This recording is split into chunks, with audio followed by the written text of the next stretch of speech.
Hey guys, hoping all's well with everyone. So in this video we're going to be continuing the read along of The Seventh Level by Jody Feldman. And the last time we finished off we completed chapter 26, so we'll be starting today with chapter 27. And as always I'll be showing you guys any clues from the legend or any pictures as we come across, but definitely as always feel free to follow along. Chapter 27.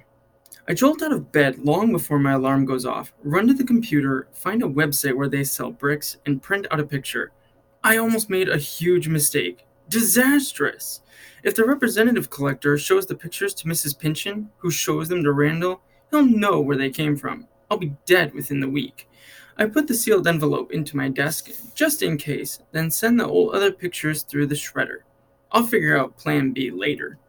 I get to school just as the doors open. Almost no one comes this early. I run upstairs before any other eyes can, and I stick the new brick picture on the music room bulletin board. I remembered my own tack. Matti and Kip won't be here yet, so I go the long way to my locker, past the front offices. Bad idea. Mrs. Pinchon and Mr. Mackenzie are standing in the middle of the hall, staring at me with the look that make a monster run the other way. I force my feet to keep walking. Mrs. Pinchon turns to Mr. Mackenzie. I think she says, "I'll take it from here, Ralph." He walks off but looks back at me before he turns the corner. Mrs. Pinchon plants her hands on her hips and raises her question mark eyebrows in those red bangs. "A word, Mr. Raines." I follow her into her office. "Sit," she says. "That's all." That's bad. I sit as still as my body will let me. She towers over me. Her hands are folded together except for two index fingers, which are pressed together and sticking straight up. She bounces them against her lips. Finally, she takes a deep breath and her hands come away from her mouth. "How are you doing this?" she says. "Why are you doing this? This must be bad." She's not yelling. My heart races. "Honest, I don't know what you mean." She nods. "Then why are you here so early this morning?" "I woke up at 5 and couldn't sleep because I realized I did an assignment wrong. So I did it right, and I didn't have anything else to do besides come to school. Then you saw me, and I think I'm in trouble again. But really, Mrs. Pinchon, I didn't do anything wrong." She stares. "What do you think I did?" I say. "And how can I prove I didn't?" She goes around her desk and sits. "First, there was the toilet paper. You had the opportunity, then there was the soap. Opportunity again. Fire alarm. Opportunity, and now today. Opportunity. Our mops, brooms, and buckets are missing." I shake my head. "I don't like to mop floors," I say, but the humor doesn't work. I should stick with the facts. I didn't have opportunity. I just left home a few minutes ago, and I was home all last night after baseball. Call my parents and... Brink, brink. Mrs. Pinchon answers her phone. All she says after that are "hmms" and "I sees." My life as I know it probably depends on what the person at the other end is saying. She hangs up. "Exactly what time did you get here this morning?" "5 minutes before you saw me. Maybe less. I promise." She does that bouncing thing with her fingers and lips again. "You'll find out anyway," she says. "A couple of our swimmers found a broom jammed into the pool's filter and a bucket at the bottom. The rest are still missing." I wasn't anywhere near the pool. I was near the music room. "You don't take music, Travis." "I know, but I stopped because of something on the music room bulletin board." "And that was?" "An ad for bricks. I was curious why someone would want to sell bricks to people in the music room, so I looked at it." Mrs. Pinchon gets on the phone and waits for whoever's at the other end to check for my ad. It'd be simple if I could tell her why I'm doing this for the legend. I mean, I should be able to. My parents know about it, but according to Mrs. Bloom, not all the teachers do. What if saying something bans me forever? And why would I steal mops and stuff? Why would Mr. Mackenzie, if he couldn't do this job during normal hours, he'd get overtime pay tonight.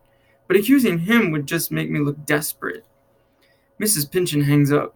She narrows her eyes like Randall did yesterday. No bricks, she says. They took it away already? Maybe Mr. Englewood took it down. Maybe he saw it and knew it didn't belong there. That was Mr. Englewood on the phone. Perfect. What can I say to prove I'm innocent? I mean, you saw how surprised I looked when you accused me? I'm not that good an actor. Besides, why would I make up an ad about bricks? That's too random to be a lie, isn't it? You have a point. And I'm not a bad person. She whips her head toward the window and coughs. No, I don't believe you are. She clears her throat and looks back at me. However, Mr. Rains, until we straighten this out, you are not to be in this school before 7:30 in the morning. After school, you are not to be in this building except for necessary time in the boys' locker room. That means you bring everything you need to your practice for your protection and ours. Now I suggest you stop lurking in the hallways and this morning go straight to class. Math class, I believe. I need to stop at my locker first. Is that okay? Go. I feel so unlucky. I don't even get mad about missing before school time with my friends. I promise myself I'll get my stuff, sit in my math room, and barely breathe. Before I open my locker, I can see the normal blue envelope through the vent. I take it to the deserted math room. Saturday, 7 a.m. Go to the back stairs outside school. Find the bundle with your last initial. Pick it up.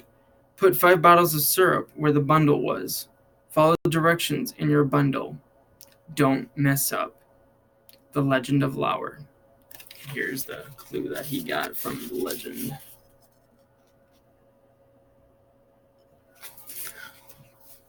Chapter 28. Did they think I try to mess up? Did they forget the original legend people messed up? I am not messing up anymore. They didn't ask for a representative, which means I'm buying syrup? Maybe the legend's bringing in the famous pancake lady from last year, but they never repeat anything. Can they repeat rule number 5 to my parents, though? That I have to do secret stuff? Rule number 5 should help when I tell them I'm taking syrup to school on Saturday morning, which wouldn't be a problem if I skipped the fact that I got accused of stealing mops and brooms and buckets. But I'll tell them. Hey, I might as well tell everyone. So, when word gets out, I admit I was questioned. I smile when people call me Johnny Flood and laugh when others say I pulled another Travis. I don't fool Kip and Maddie, though. When they ask about the brooms, I refuse to talk. I've never done that before. I need to figure out how to explain why I've been lurking around school, which is impossible without telling them about blue envelopes. I don't wait for them after practice. I go home, take Curie out to do her business, bring her back in, and leave the door open while I fill her bowls. Then I watch for them from the living room window. After they realize I left school without them, they'll come here to find out why, unless they're sick of my problems. Maybe they won't come. I go back outside to get the mail. No Maddie, no Kip, but no mistaking the blue shining from underneath the magazines. The envelope doesn't have a stamp or a return address. Someone dropped this off today. My lungs deflate. I'm out. I know it. I stand just inside the door, unwind the string, peek in the envelope, and yes! I can breathe! It's another puzzle, not a nasty... Where'd you go? Maddie's voice says. I pull the envelope to my chest. She looks at it, stiffens, looks at me, at the ground. Kip's coming too, she says. My first instinct is to shuffle the envelope with the mail, but I don't bother. It's obvious she recognizes it. What? I say, waggling it in the air. Cool envelope, she says. Fine, we'll play it that way. I shove the envelope under the couch cushion as Kip comes in. Food, anyone? I say. Sure, but look out, will you, Kip? She pushes past him and heads to the kitchen. Real nice, Maddie. I close the front door. What's with her? I say to Kip. He shrugs, and we go into the kitchen where Maddie's already moving stuff around in the pantry. Help yourself, I say. She moves more stuff. You got any soda? You know we do. I go into the small fridge in the laundry area, pull out 3 cans, and when I come back, Matti and Kip are standing in the pantry, too close together. 2 minutes ago, I would have worried that they were together. Not now. Not with her whispers, which turns into loud whispers. I catch a few words. But Kip! Blue envelope. That's enough. I clunk the soda cans on the counter. You have something to tell me? No, says Kip. Maddie's hallucinating. If she knows something, then forget all the rules. Are there blue envelopes in your hallucinations, Maddie? She looks at me like I slapped her in the face. Kip quick studies her fingernails. I take a chance, go into the other room, bring the envelope back, and wave it all around. Does this mean something to you? I point directly to the words, for your eyes only. Maddie looks at Kip, who's darting his eyes like he's scoping out an escape route. It has to mean something to you, Maddie. You're not talking. I know what it means, okay? She says. Anyone can buy blue envelopes. I see them at Walgreens or Spicer's or somewhere. She looks back at Kip. He shakes his head. Just leave it alone, Trav, she says. Just let it play itself out, okay? Okay. I can open a can of soda. No, not okay. I need to ask you a question. Did both of you know about the money boots last week? Huh? Says Kip. Let me be more clear. Are both of you in the legend? Maddie grabs a box in the pantry. Macaroni. Why would you say that? I just stare at her. She sides her mouth with the box. They don't tell us who's coming in. Kip's freckles stand out. She did not say that. He shakes his head. And if it is the legend, it's probably secret anyway.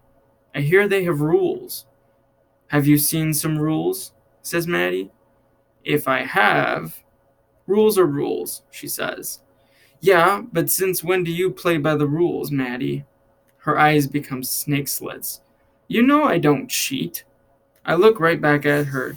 Not in games and not in sports, but you're just like me, Maddie. Sometimes the rules suck, and these rules suck. They're part of the reason I'm getting into trouble. So when rules suck, Maddie, we push them a little. That's the truth. She doesn't back away. Truth, Travis. The truth is that looks like the legend and smells like the legend. But the legend doesn't get people into trouble. The legend isn't... Maddie! Kip pulls her arm. She drops the macaroni. I'm not breaking any rules. I'm not saying I know what the legend is. I'm only saying what it isn't. She puts the macaroni away and pulls out a box of chocolate-covered grams. Maybe it's best if Kip and I pretend we didn't see anything. Okay, I say. We can pretend, but I have a problem. I follow directions, I get into trouble. Why is that? Kip's sitting at the kitchen table, staring at his fingers. Maddie opens the cookies and sits too.